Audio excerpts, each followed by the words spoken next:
Hi guys, welcome to Stock Brains. My name is Ayush और आज के इस वीडियो में हम बात करने वाले हैं डाउ थ्योरी के बारे में। और डाउ थ्योरी एक बहुत ही प्रैक्टिकल थ्योरी है फाइनेंशियल मार्केट की। मैंने बहुत सारे ट्रेडर्स को देखा है डाउ थ्योरी के कंसेप्ट्स को यूज़ करते हुए, लेकिन उन्हें पता नहीं होता कि वो डाउ थ्योरी के कंसेप्ट्स यूज़ कर रहे होते हैं, फिर भी वो प्रैक्टिकली अपनी ट्रेडिंग में डाउ थ्योरी के कुछ कंसेप्ट्स को यूज़ करते हैं। सो डाउ थ्योरी को बहुत सारे ट्रेडर्स यूज़ करते हैं और ये टेक्निकल एनालिसिस की एक काफ़ी इम्पॉर्टेंट थ्योरी है जिसके बारे में आपको पता होना चाहिए। और अगर मैं बात करूं सीएमटी के एग्ज़ाम की, तो सीएमटी के एग्ज़ाम में भी डाउ थ्योरी का अच्छा खासा रिलेवेंस है। सो आपको इसके बारे में अच्छा नॉलेज होना चाहिए।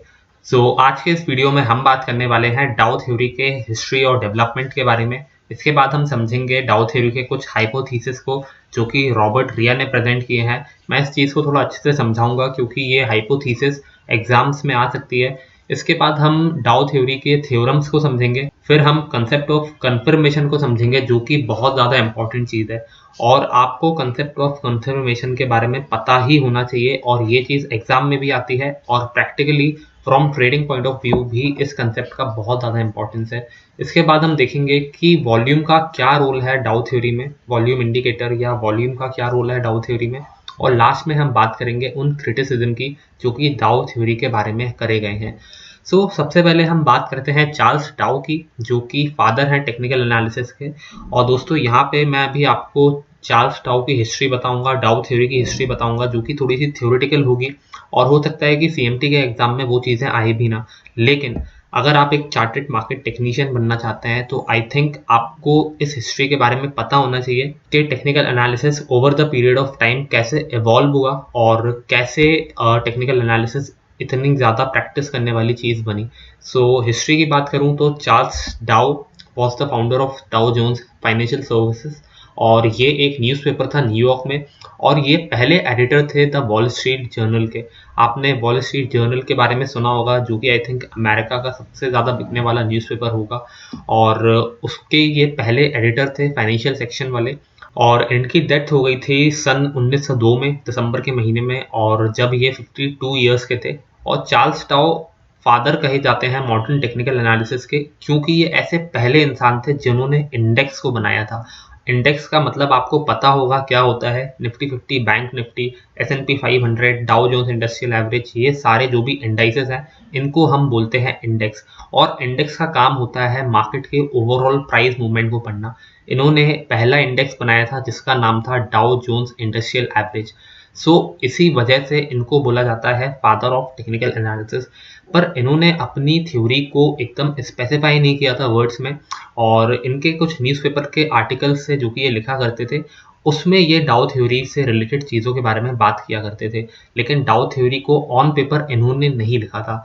और चार्ल्स डाउ की डेथ के बाद विलियम पीटर हैमिल्टन ने इनको सक्सीड किया और उसके बाद वॉल स्ट्रीट का जो जर्नल है उसको लिखना शुरू किया। और जब ये वॉल स्ट्रीट का जर्नल लिखते थे विलियम पीटर हैमिल्टन, तो ये डाउ थ्योरी के कुछ कंसेप्ट्स को यूज़ करते थे। चार्ल्स डाउ ने जो लिखा है उसके बेसिस पे अपने आर्टिकल्स को लिखा करते थे। और हैमिल्टन ने भी इस बेसिक एलिमेंट को बताया डाउ थ्योरी के अपनी बुक में जिसका नाम था स्टॉक मार्केट बैरोमीटर। और ये बुक उन्होंने 1922 में लिखी। दोस्तों मैं आपको बता देना चाहता हूँ कि ये सारी जो चीज़ें हैं ये एग्जाम में नहीं आती हैं, पर आपको ये हिस्ट्री के बारे में पता होना चाहिए क्योंकि इससे रिलेटेड कोई क्वेश्चन हो सकता है कि आपके सीएमटी के एग्जाम में आ जाए। अब हम वापस से हिस्ट्री पे आते हैं। जब हैमिल्टन ने ये बुक लिखी था स्टॉक मार्केट बैरोमीटर, उसके बाद एल्फ्रेड काउलिस ने एक टेस्ट किया डाउ थ्योरी के ऊपर, और ये एक ट्रेडिंग सिस्टम बनाया इन्होंने डाउ थ्योरी के ऊपर, और उसके ऊपर इन्होंने टेस्ट किया कि प्रॉफिटेबिलिटी क्या है अगर आप डाउ थ्योरी का यूज़ करते हैं तो। और दोस्तों डाउ थ्योरी में जो कंसेप्ट दिए गए हैं वो काफ़ी वेग हैं। उसको आप एकदम पिन पॉइंट अपनी ट्रेडिंग स्ट्रैटेजी में लगा के यूज़ नहीं कर सकते, ये मैं आपको पहले ही बता देता हूँ। तो जो एल्फ्रेड काउलिस ने टेस्ट किए वो इनके असम्पशंस के ऊपर थे। इन्होंने जितना डाउ थ्योरी को समझा था उसके ऊपर इन्होंने कुछ टेस्ट किए, और एल्फ्रेड काउलिस ने S&P 500 नाम का इंडेक्स बनाया जो कि आज भी अमेरिका के अंदर है। हैमिल्टन की डेथ के बाद रॉबर्ट रिया आए, और रॉबर्ट रिया ने विलियम पीटर हैमिल्टन और चार्ल्स डाउ इन दोनों के वर्क को अच्छे से पढ़ा। इन दोनों ने जो भी काम किया था as an editor of Wall Street Journal, जो भी इन्होंने काम किया था उसको अच्छे से पढ़ा और एक डाउ थ्योरी नाम की बुक लिख दी 1932 में। और रॉबर्ट रिया के इस बुक को लिखने के बाद जो डाउ थ्योरी है वो पूरी दुनिया में फैल गई, क्योंकि जो इसके प्रिंसिपल्स थे, जो इसके टेनेट्स थे, वो बहुत ज़्यादा इंपॉर्टेंट थे और फाइनेंशियल मार्केट्स में काफ़ी प्रैक्टिकल थे। इसी वजह से जो डाउ थ्योरी है वो पूरी दुनिया में फैल गई और उसके बाद से चार्ल्स डाउ को फादर ऑफ टेक्निकल एनालिसिस कहा जाने लगा। अब हम बात करते हैं कि रॉबर्ट रिया ने ऐसा क्या लिखा था अपनी बुक में, ऐसी कौन सी हाइपोथेसिस लिखी थी जिसके बारे में आपको पता होना चाहिए, और from exam point of view this thing is very very important. तो इस चीज़ को आप ध्यान से सुनिएगा। सो रॉबर्ट रिया ने 3 हाइपोथेसिस बताई थी अपनी डाउ थ्योरी की उस बुक में जो उन्होंने 1932 में लिखी, और उसमें से पहली हाइपोथेसिस थी द प्राइमरी ट्रेंड इज इनवाइलेट। अब हम इन तीनों पॉइंट्स को एक एक करके समझते हैं। सबसे पहले बात करेंगे फर्स्ट वाले पॉइंट की, जहाँ पे ये रॉबर्ट रिया बोल रहे हैं प्राइमरी ट्रेंड इज इनवाइलेट। अब इन्होंने ऐसा क्यों बोला, इसको समझते हैं। सो रॉबर्ट रिया का ऐसा मानना था कि over the period of long term stock market को कोई भी मैनिपुलेट नहीं कर सकता। अगर आप इंट्राडे की बात करें तो हो सकता है इंट्राडे में मार्केट को कोई मैनिपुलेट कर पाए, हो सकता है किसी सर्टेन स्टॉक को कुछ लोग over the period of few days या फ्यू मंथ्स भी मैनिपुलेट कर पाए, लेकिन जो लॉन्ग टर्म ट्रेंड है मार्केट का उसको कोई भी मैनिपुलेट नहीं कर सकता। और इसी वजह से ये लोग ऐसा बोलते हैं कि जो प्राइमरी ट्रेंड है वो इनवायलेट है। दोस्तों मैं इसको चार्ट्स के ऊपर आपको अच्छे से समझा देता हूँ। और अभी यहाँ पे मैंने निफ्टी 50 का चार्ट खोल लिया है और यहाँ पे मैंने वन डे चार्ट को खोला हुआ है। ये जो प्लेटफॉर्म मैं यूज़ कर रहा हूँ ये ट्रेडिंग व्यू प्लेटफॉर्म है। मैं इसके बारे में आपको अपनी पिछली वीडियोस में भी बता चुका हूँ। हम लोग ट्रेडिंग व्यू को बहुत ही एक्सटेंसिवली यूज़ करने वाले हैं। सो अगर आपको ट्रेडिंग व्यू पे अकाउंट खोलना है तो सिंपली आपको गूगल साइन अप करना पड़ेगा और आपका अकाउंट फ्री ऑफ कॉस्ट खुल जाएगा। मैं रेकमेंड करूंगा कि अपनी चार्ट रीडिंग की स्किल्स आप ट्रेडिंग व्यू के थ्रू ही सुधारें, क्योंकि इनका प्लेटफॉर्म बहुत ही ज़्यादा रिलायबल है, इस पर डेटा काफ़ी एक्यूरेट आता है। सो अब हम चलते हैं कि भाई रॉबर्ट रिया ने क्या बोला। जो उनकी पहली हाइपोथेसिस थी प्राइमरी ट्रेंड इज इनवायलेट, उसका क्या मतलब था। जब वो बोल रहे हैं कि द प्राइमरी ट्रेंड इज इनवायलेट, उनका मतलब ये है कि जो मार्केट ऊपर जा रहा है ना, ये जो ट्रेंड ऊपर जा रहा है इसको किसी ने मैनिपुलेट नहीं किया।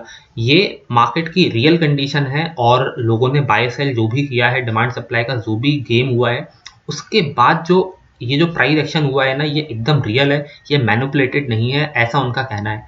लेकिन अगर मैं डेली की जगह यहाँ पे 1 मिनट चार्ट लगाऊं, मान लीजिए अगर मैंने यहाँ पे 1 मिनट चार्ट लगाया और मैं इस चार्ट को थोड़ा सा जूम आउट कर देता हूँ ताकि आपको अच्छे से दिख जाए। जूम आउट करने के बाद आप देख सकते हैं कि ये जो ट्रेंड बना है ना 1 मिनट चार्ट, इसको मैनिपुलेट किया जा सकता है एज पर डाउ थ्योरी। सो ये शॉर्ट टर्म ट्रेंड है, इसी वजह से ऐसा बोला जाता है कि इसको मैनिपुलेट किया जा सकता है। लेकिन जो लॉन्ग टर्म ट्रेंड है, जो हमारा वन डे का ट्रेंड है या हमारा 1 वीक का ट्रेंड है, इसको मैनिपुलेट कर पाना बहुत ज़्यादा मुश्किल है। ऐसा बोलती है डाउ थ्योरी की ये पहली हाइपोथेसिस। अब हम बात करते हैं दूसरी हाइपोथेसिस की, जिसका नाम है the averages discount everything. Averages से इनका मतलब है stock market averages, stock market indices like Nifty 50, bank Nifty, S&P 500, Dow Jones industrial average, ये जो भी इंडेक्सेस हैं इनके अंदर सारी इंफॉर्मेशन डिस्काउंट कर दी गई है। डिस्काउंट कर दी गई से मतलब है सारी इंफॉर्मेशन को ये स्टॉक मार्केट इंडेक्सेस बहुत अच्छे से रिप्रेजेंट कर रहे हैं। अगर मार्केट में कोई नेगेटिव न्यूज़ है, अगर कोई नेगेटिव इंफॉर्मेशन फ्लो आउट हो रही है मार्केट के अंदर, तो उसका असर आपको इन स्टॉक मार्केट इंडेक्सेस के ऊपर दिखेगा। यही कहना चाहती है डाउ थ्योरी की ये दूसरी हाइपोथेसिस।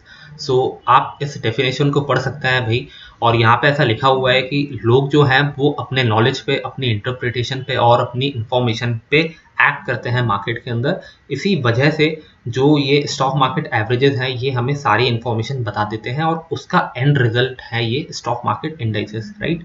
तो ये दूसरी हाइपोथेसिस थी। अब अगर मैं बात करूँ तीसरी हाइपोथेसिस की, तो ये ऐसा बोलती है कि डाउ थ्योरी इज नॉट इनफैलिएबल। इनफैलिएबल का मतलब है कभी ना फेल होना। और ये तीसरा हाइपोथेसिस बोलता है कि डाउ थ्योरी ऐसी नहीं बनी है कि भाई ये कभी फेल ही ना हो सके। डाउ थ्योरी भी कभी कभी फेल हो सकती है।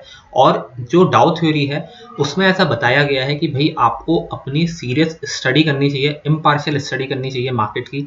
और अगर आपका व्यू गलत होता है मार्केट में तो आपको अपने लॉसेस को बुक करना चाहिए, क्योंकि जो डाउ थ्योरी है वो इनफैलिएबल नहीं है। डाउ थ्योरी बाकी टेक्निकल एनालिसिस टूल्स की तरह एक नॉर्मल टूल है जिसका आप यूज़ कर सकते हैं मार्केट में प्रॉफिट करने के लिए, लेकिन ये प्रोबेबिलिटी पे बेस्ड है, ये सर्टिनिटी नहीं है। That's what this hypothesis of Dow theory is trying to say, right. So ये 3 हाइपोथेसिस थी डाउ थ्योरी की। अब हम बात करते हैं डाउ थ्योरी के थ्योरम के बारे में। अब आपने अभी इससे पहले हाइपोथेसिस को पढ़ा, अभी आप थ्योरम को पढ़ रहे हैं।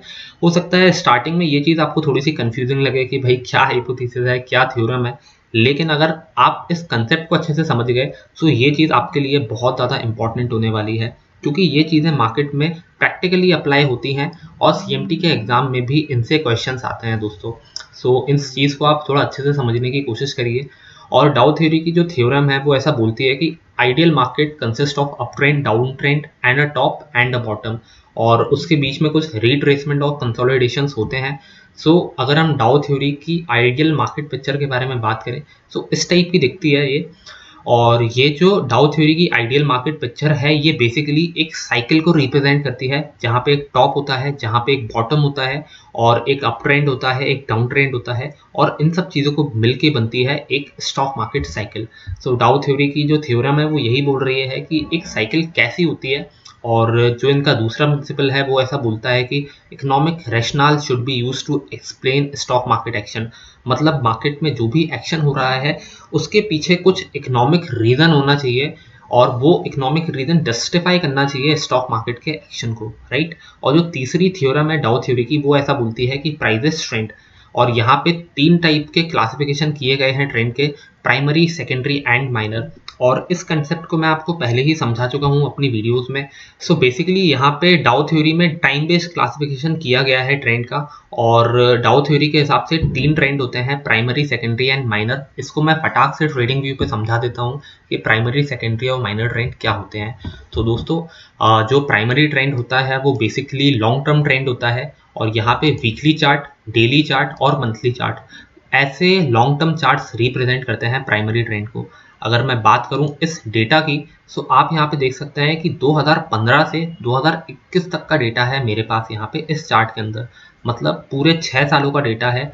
और ये डेटा मुझे लॉन्ग टर्म पिक्चर के बारे में बता रहा है। इसी वजह से मैं ऐसा बोलता हूँ कि ये जो डेली, वीकली चार्ट है ये मुझे प्राइमरी ट्रेंड के बारे में बताते हैं, क्योंकि ये लॉन्ग टर्म प्राइस मूवमेंट को मुझे बता रहे हैं। अगर मैं बात करूं सेकेंडरी ट्रेंड की, सो सेकेंडरी ट्रेंड हो सकता है एक आवर वाला जो चार्ट है वो यूज़ करने से हमें दिख जाए। यहाँ पे जब मैंने सेकेंडरी ट्रेंड को देखने की कोशिश करी तो सेकेंडरी ट्रेंड से मेरा मतलब है कि मैं कुछ महीने की मूवमेंट को देखने की कोशिश कर रहा हूँ।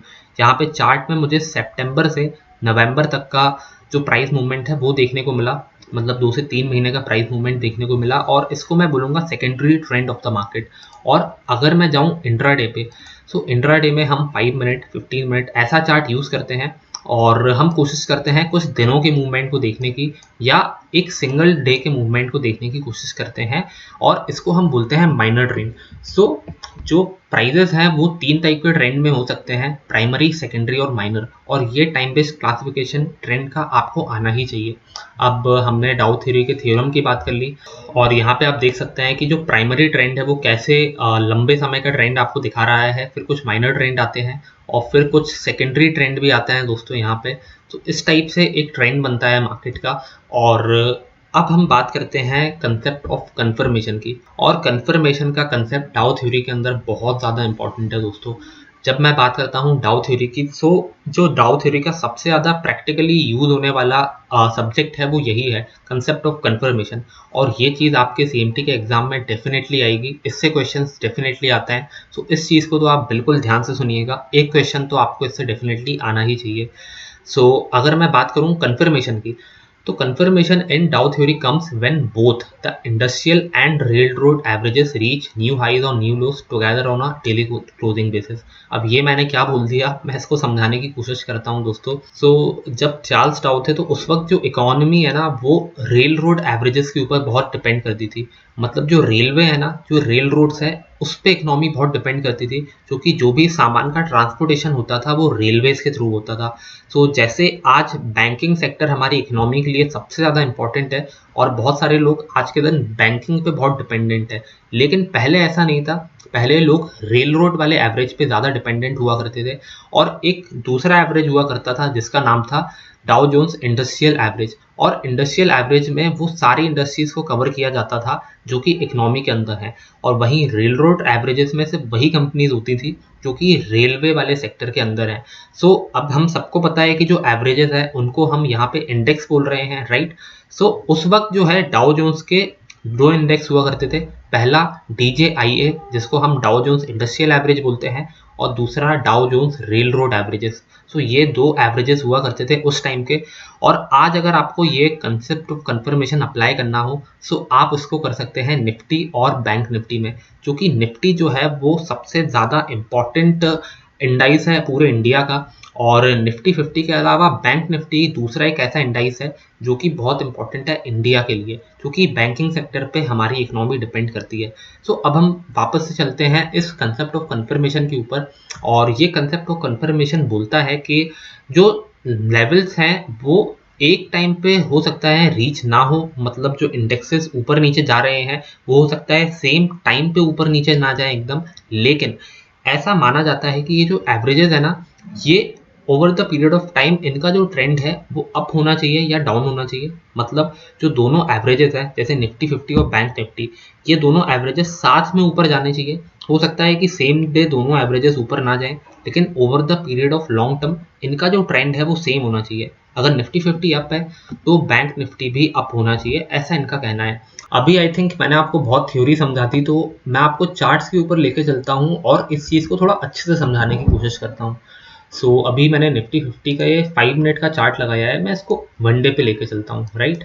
सो यहाँ पे अगर मैं वन डे चार्ट को थोड़ा ध्यान से देखूँ यहाँ पे, सो आप देख सकते हैं कि जो निफ्टी 50 का ट्रेंड है ना, ये अप की तरफ है। सो 2020 के बाद का जो ट्रेंड है वो बिल्कुल क्लियर अप है, राइट। अब मैं यहाँ पे लगाता हूँ बैंक निफ्टी का चार्ट, और बैंक निफ्टी में भी आपको यही कहानी देखने को मिलेगी। 2020 के बाद जो मार्केट का ट्रेंड है वो अपसाइड की तरफ है, राइट। तो यहाँ पे बैंक निफ्टी और निफ्टी 50 ये दोनों साथ में ऊपर की तरफ गए, और जब 2020 में कोरोना वायरस का क्रैश आया था तो ये दोनों इंडाइसेस साथ में गिरे थे। ये निफ्टी 50 आपको यहाँ पे गिरा हुआ दिख रहा होगा। अगर मैं इस 2020 के टाइम फ्रेम को मार्क कर दूं यहाँ पे निफ्टी में, और अगर मैं यहाँ बैंक निफ्टी में चलूँ तो आप यहाँ पे देख सकते हैं कि जो दोनों में मूवमेंट था ना वो लगभग सेम टाइम पे आया। सो डाउ थ्योरी ऐसा मानती है कि जो निफ्टी 50 और बैंक निफ्टी जो हमारे मेजर इंडाइसेस हैं किसी इकोनॉमी के, वो दोनों साथ में चलते हैं, साथ में रिएक्ट करते हैं दोस्तों। और इसी को बोला जाता है कंसेप्ट ऑफ कंफर्मेशन। मतलब अगर निफ्टी 50 और बैंक निफ्टी दोनों साथ में जा रहे हैं ऊपर अप ट्रेंड में, सो ये एक कंफर्मेशन देता है, और ये ऐसा बताता है हमें कि जो मार्केट है वो फ्यूचर में अप ट्रेंड की तरफ जा सकता है। So that's what this Dow Jones concept of confirmation tries to say. और अगर हम बात करें कि भाई कंफर्मेशन का हमें यूज क्यों करना चाहिए, तो लोग कंफर्मेशन का यूज करते हैं मार्केट की डायरेक्शन को पता लगाने में, और जो प्राइमरी ट्रेंड है मार्केट का उसको पहचानने में कोशिश करते हैं। और जब भी दोस्तों ये दोनों इंडाइसेस साथ में नए लेवल्स नहीं बनाते, नए हाई या नए लो नहीं बनाते, सो ये एक वार्निंग होती है कि भाई जो प्राइमरी ट्रेंड है ना वो रिवर्स हो सकता है। मैं इसका भी आपको एक बहुत अच्छा एग्जांपल देता हूँ दोस्तों। सो जैसा अभी हमने समझा था कि भाई कंफर्मेशन क्या होता है, वो आपको इस पहले वाले पिक्चर से दिख रहा होगा कि जब ये डाउ जोन्स इंडस्ट्रियल एवरेज और डाउ जोन्स ट्रांसपोर्टेशन एवरेज साथ में नए हाई या न्यू लोज बना रहे हैं, तो ये अच्छा है पूरे मार्केट के लिए, क्योंकि ये मार्केट की लॉन्ग टर्म डायरेक्शन को बता रहा है, राइट। लेकिन जब भी ऐसा होगा कि भाई निफ्टी 50 ऊपर जा रहा है और निफ्टी बैंक इतना अच्छा परफॉर्म नहीं कर रहा है, तो ये जो चीज़ है ना, इसको हम बोलेंगे कंसेप्ट ऑफ डाइवर्जेंस। अभी हमने कंसेप्ट ऑफ कंफर्मेशन को समझा था, लेकिन यहाँ पे डाइवर्जेंस हो रहा है। कैसे हो रहा है डाइवर्जेंस, वो मैं आपको बताता हूँ। ये जो निफ्टी 50 है ना दोस्तों, यहाँ पे ये देखिए, इसने यहाँ पे एक हाई बनाया, और at the same time bank Nifty ने भी यहाँ पे हाई बनाया, राइट। लेकिन इसके बाद जो बैंक निफ्टी का जो ग्राफ है वो नीचे की तरफ जा रहा है। लेकिन अगर हम निफ्टी 50 की बात करें तो Nifty 50 continues to make new highs, right. So Nifty 50 ने यहाँ पे ओवरऑल अप ट्रेंड दिखाया है, लेकिन जो बैंक निफ्टी का ट्रेंड है वो इतना ज़्यादा अप नहीं रहा है दोस्तों। सो यहाँ पे डाइवर्जेंस है दोस्तों, और ये जो सिचुएशन है ना, ये काफ़ी लंबे समय तक नहीं चल सकती। अगर ऐसी कंडीशन है और अगर निफ्टी बैंक यहाँ से नीचे की तरफ जाने लगेगा ना, तो जो निफ्टी 50 का इंडाइस है वो भी नीचे की तरफ जाएगा। ऐसा बताती है डाउ जोन्स थ्योरी। सो यहाँ पे कंफर्मेशन तभी मिलेगा जब ये हमारा निफ्टी बैंक है ना, ये अपने प्रीवियस हाई को तोड़ के ऊपर की तरफ जाएगा। लेकिन जब तक ये निफ्टी बैंक का जो इंडाइस है ये अपने प्रीवियस हाई को तोड़कर ऊपर की तरफ नहीं जाएगा, हम ऐसा मानेंगे कि भाई कंफर्मेशन अभी नहीं आया है। सो इन शॉर्ट अगर मैं बोलूँ तो जो निफ्टी 50 है और बैंक निफ्टी है, इनका मूवमेंट सेम होना चाहिए। अगर निफ्टी 50 का ट्रेंड अप है तो निफ्टी बैंक का भी जो ट्रेंड है वो अप होना चाहिए, ऐसे साइडवेज या डाउनवर्ड डायरेक्शन में नहीं होना चाहिए। अगर ऐसा है सो हो सकता है एक करेक्शन हमें देखने को मिल जाए। सो इस टाइप से हमें इंटरप्रेट करना है इस कंसेप्ट ऑफ कंफर्मेशन को, और जहाँ पे भी हमें डाइवर्जेंस दिखे हमें ऐसा मान के चलना है कि भाई एक रिवर्सल आ सकता है। सो इस टाइप से हमें इंटरप्रेट करना है डाउ जोन्स के इस कंसेप्ट ऑफ कंफर्मेशन को। और दोस्तों ये सबसे ज़्यादा इंपॉर्टेंट कंसेप्ट है डाउ थ्योरी का, जिसके बारे में आपको पता होना चाहिए। अगर आपको इस वीडियो से ये चीज़ नहीं आई है समझ में तो मैं आपको रिकमेंड करूँगा कि आप CMT की बुक को पढ़ें। फिर भी ना आए समझ में तो इस वीडियो के नीचे मैं आपको कुछ लिंक्स दे दूंगा जिस पे जाके आप इस चीज़ को बहुत अच्छे तरीके से समझ सकते हैं।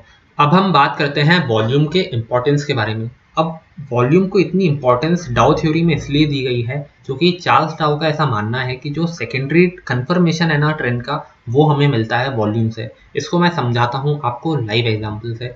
सो यहाँ पे आप देख सकते हैं कि भाई जब S&P 500 अपने अप ट्रेंड की तरफ जा रहा था, यहाँ पे ऊपर की तरफ जा रहा था, तो देख सकते हैं आप यहाँ पे कि जो नीचे वॉल्यूम्स है ना वो भी बढ़ रहे थे, राइट। तो this is a bullish sign क्योंकि वॉल्यूम भी बढ़ रहे हैं और यहाँ पे ऊपर भी जा रहा है मार्केट। लेकिन जो दूसरा केस है ना दोस्तों, यहाँ पे प्राइसेस गिर रहे हैं और वॉल्यूम बढ़ रहे हैं, तो ये एक बेयरिश सिग्नल है।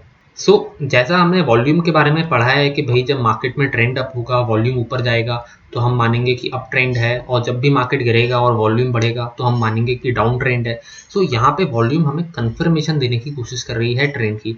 अब हम चलते हैं अपने तीसरे एग्जाम्पल की तरफ, यहाँ पे जहाँ पे प्राइजेस बढ़ रहे हैं, राइट। लेकिन ये चीज़ बेयरिश इसलिए है क्योंकि जो वॉल्यूम्स है ना वो घट रहे हैं। अब इसको हम इंटरप्रेट करने की कोशिश करते हैं। जैसे मान लीजिए अगर मार्केट ऊपर की तरफ जा रहा है, that means more buyers are there and less sellers are there. मतलब मार्केट में डिमांड होनी चाहिए तब भी जो प्राइजेस हैं वो ऊपर जाएंगे। लेकिन वॉल्यूम कम है से मेरा मतलब ये है कि जो कम शेयर्स है ना उसमें ट्रेडिंग हो रही है, कम लोग खरीदारी कर रहे हैं, इसीलिए जो वॉल्यूम है वो गिरती जा रही है। और प्राइजेस अगर बढ़ रहे हैं और वॉल्यूम अगर गिर रही है तो इसको भी हम एक बेयरिश सिग्नल ही मानेंगे, क्योंकि जो प्राइजेस है ना जो ऊपर की तरफ जा रहे हैं उसको सपोर्ट नहीं मिल रहा है वॉल्यूम से, और हो सकता है कि फ्यूचर में प्राइजेस गिर जाएं। सो जब भी प्राइजेस बढ़ते हैं और वॉल्यूम बढ़ती है तो उसको हम बुलिश मानते हैं, जब भी प्राइजेस गिरते हैं और वॉल्यूम बढ़ती है उसको हम बेरिश मानते हैं। सो वॉल्यूम हमें हेल्प करती है ट्रेंड को कंफर्म करने में। अब S&P 500 जो है वो एक इंडेक्स है और इंडेक्स की वॉल्यूम डेटा हमें नहीं मिल सकती है दोस्तों। सो यहाँ पे फ्यूचर्स का या ऑप्शंस का इसका ही डेटा यूज़ किया गया होगा मेरे हिसाब से इस एग्जांपल में। लेकिन मेरी कोशिश थी आपको कंसेप्ट के बारे में समझाने की। वॉल्यूम को हम और अच्छे से समझेंगे आने वाले कुछ वीडियोस में, लेकिन अभी के लिए आप बस इतना समझ लीजिए कि वॉल्यूम क्यों इंपॉर्टेंट है डाउ थ्योरी में। अब हम बात करते हैं डाउ थ्योरी के क्रिटिसिज्म के बारे में, जो कि ऐसा बोलती है कि जो डाउ थ्योरी है ना वो बहुत ज़्यादा बायस्ड है towards late recognition of trend, right.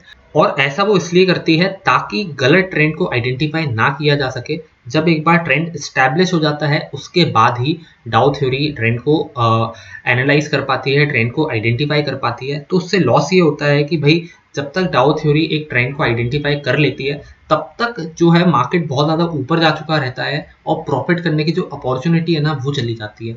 So ये एक पहला क्रिटिसिज्म है डाउ थ्योरी का। और जो दूसरा क्रिटिसिज्म है डाउ थ्योरी का वो ये है कि जो डिफरेंट ट्रेंड है ना वो स्ट्रिक्टली डिफाइंड नहीं है।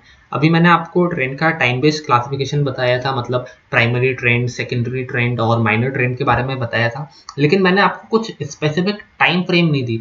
मतलब मैंने ये नहीं बोला कि 5 साल से ज़्यादा का जो भी डेटा है, प्राइस एक्शन का डेटा है, उसको हम प्राइमरी ट्रेंड बोलेंगे, या एक कार से कम का जो भी डेटा है उसको हम माइनर ट्रेंड बोलेंगे। ऐसी मैंने कोई भी डेफिनेशन नहीं दी, बस आपको मोटा मोटी बता दिया कि हाँ ये प्राइमरी ट्रेंड है, ये सेकेंडरी ट्रेंड है, ये माइनर ट्रेंड है। ऐसा इसलिए किया क्योंकि जो डाउ थ्योरी है ना उसमें भी ट्रेंड्स को ऐसा कोई स्ट्रिक्टली डिफाइन नहीं किया गया है, बस मोटा मोटी डेफिनेशन दे दी गई है। तो लोग ऐसा बोलते हैं कि ये काफ़ी वेग है और इसमें चीज़ों को प्रॉपरली और स्ट्रिक्टली डिफाइन नहीं किया गया है। सो ये जो दो क्रिटिसिज्म है डाउ थ्योरी के, ये आई थिंक बहुत वैलिड है, लेकिन इन क्रिटिसिज्म के बावजूद भी डाउ थ्योरी को बहुत सारे लोग यूज़ करते हैं और जो कंसेप्ट ऑफ कन्फर्मेशन है वो डाउ थ्योरी का सबसे ज़्यादा इम्पॉर्टेंट कंसेप्ट है। सो उम्मीद करता हूँ आपको ये डाउ थ्योरी के बारे में अच्छा नॉलेज मिला होगा इस वीडियो से, और मैं आपको रेकमेंड करूँगा कि ये वीडियो देखने के बाद या इस वीडियो को देखने से पहले आप डाउ थ्योरी के बारे में थोड़ा सा अपनी सीएमटी की बुक में पढ़ें या इंटरनेट पे इन्वेस्टोपीडिया पे या ऐसे ही कोई और वेबसाइट्स के ऊपर पढ़ें, और जो भी इंपॉर्टेंट लिंक्स होंगे डाउ थ्योरी के बारे में उसका मैं आपको लिंक डिस्क्रिप्शन में दे दूंगा दोस्तों। And thank you for watching this video. दोस्तों आपका फीडबैक बहुत ज़्यादा इंपॉर्टेंट होने वाला है मेरे लिए। और दोस्तों एक चीज़ मैं आपको बता देना चाहता हूँ कि जो हमारा स्टॉक ब्रेन्स चैनल है, यहाँ पे मैं सीएमटी लेवल 1 के ऊपर चैप्टर वाइज वीडियोस बना रहा हूँ। मतलब आपका जो भी सीएमटी बुक के अंदर कंसेप्ट है उस सारे कंसेप्ट के ऊपर आपको एक वीडियो मिल जाएगा। चैप्टर वाइज आपको वीडियोस देखने को मिलेंगे, वो भी फ्री ऑफ कॉस्ट, और ये वीडियोस आपको English as well as Hindi दोनों लैंग्वेजेस में देखने को मिल जाएंगे।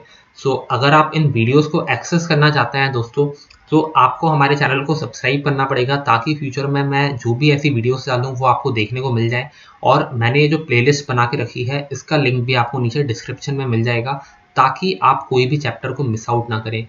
So thank you for watching this video. अगर आप फॉलो करना चाहते हैं हमारे चैनल को, सो आप इंस्टाग्राम पे फॉलो कर सकते हैं, यूट्यूब पे फॉलो कर सकते हैं, और अगर आपका कोई सवाल हो सो आप मुझे नीचे कमेंट कर सकते हैं या मुझे मेल भी कर सकते हैं दोस्तों। Thank you for watching this video. मिलते हैं अगले वीडियो में।